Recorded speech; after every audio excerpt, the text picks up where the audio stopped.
And there always seems to be something to distract us.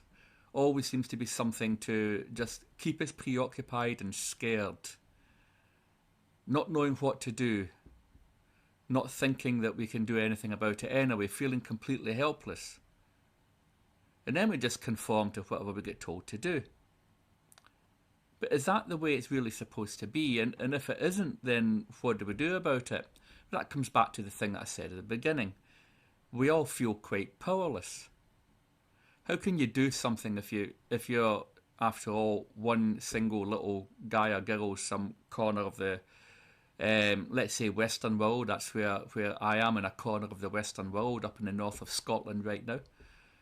You know, what can I do, or what can you do, wherever you are, to solve the problems of the world? It's a big ask, isn't it? And in the meantime, whatever individuals or people or organisations are getting on with, whatever it is that they want to get on with,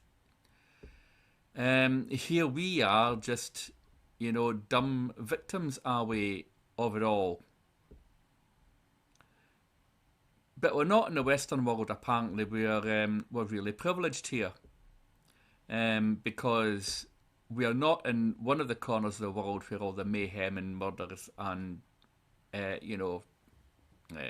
war and strife is going on right now. It was just recently that I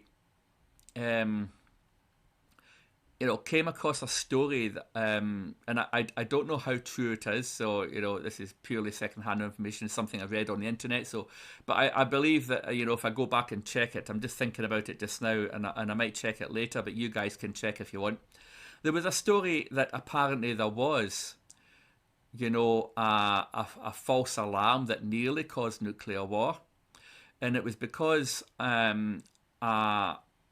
Russian outpost, or a Soviet outpost, I don't know whether it was specifically Russian, received a signal stating, or, saying essentially that the Americans had launched a nuclear war against Russia, or the Soviet Union at the time, and the bombs were literally on their way.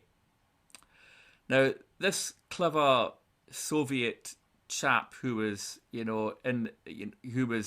had the responsibility for potentially receiving the information about the signal and triggering a response to it, which would mean nuclear, Armageddon for all of us, chose to not believe that signal.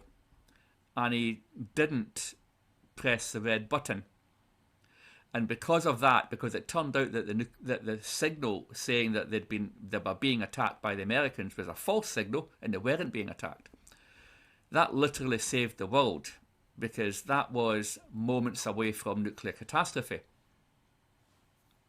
for all of us. So here we were, sitting comfortably in our living rooms or wherever we were in the Western world, feeling privileged and all the rest of it, apparently. And, we were inches away from nuclear Armageddon and didn't know it. We were cracking jokes about, cracking an egg if we got the 3-minute warning. But that actually really, really nearly happened.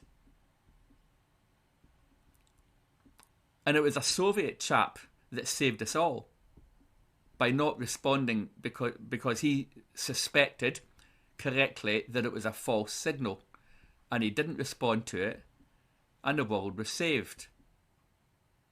But because he didn't obey the protocol, as far as I understand it, he was actually disciplined afterwards. So the guy is like the biggest hero this planet has ever seen. But the Soviets actually disciplined him because he didn't obey the protocols. Now, can you believe that? I do. So we're all privileged in the Western world, but we've spent decades upon decades, living in fear, with a kind of underlying trauma, if you like, worried about the potential of some kind of Armageddon. It's not surprising that there are so many conspiracy theories going around when you think about it as well, because we've got that mindset. We're always waiting for the next disaster. And there always seems to be some kind of disaster in the horizon anyway, courtesy of whatever the powers that be want to deliver upon us from one moment to the next. Because let's face it, I mean, even if you don't believe in conspiracy theories, you've got to believe that it was effectively powers that be that created and caused and maintained the Cold War for so long. and kept us all in fear. From both sides. You know, there's no point pointing our fingers at the Soviets and said it's all their fault, they were the baddies. You know, we in the West, you know, don't have our hands completely clean either when it comes to this. And it's quite possible that the powers that be that cause all this have got their own agendas in any event, to which we are all just pawns. I couldn't possibly accuse anyone of anything not having any evidence, but it just strikes me that the military-industrial complex would have made an awful lot of money out of that.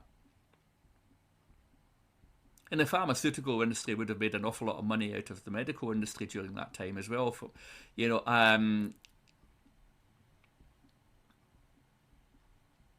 there's an awful lot of money to be made in business,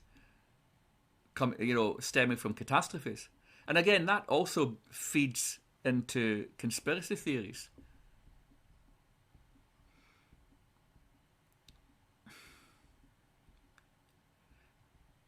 So we've got a Western world living in a state of paranoia. And we've got a resurgence of things like flat Earth theories and things like that. People believing that we're really ruled by reptilians from Alpha Draconis, and the elites are just pawns of them. And there's all sorts of other craziness going on that people are willing to believe, because they'll believe almost anything, in the state of fear that they're in.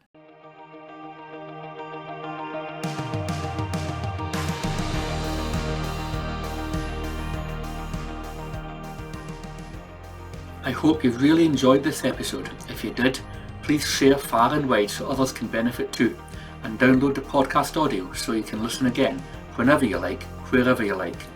You can also view and comment on podcast episodes by visiting johnsoracle.com. Thanks for listening to the podcast of Laird John. I've been your host, John McVeigh.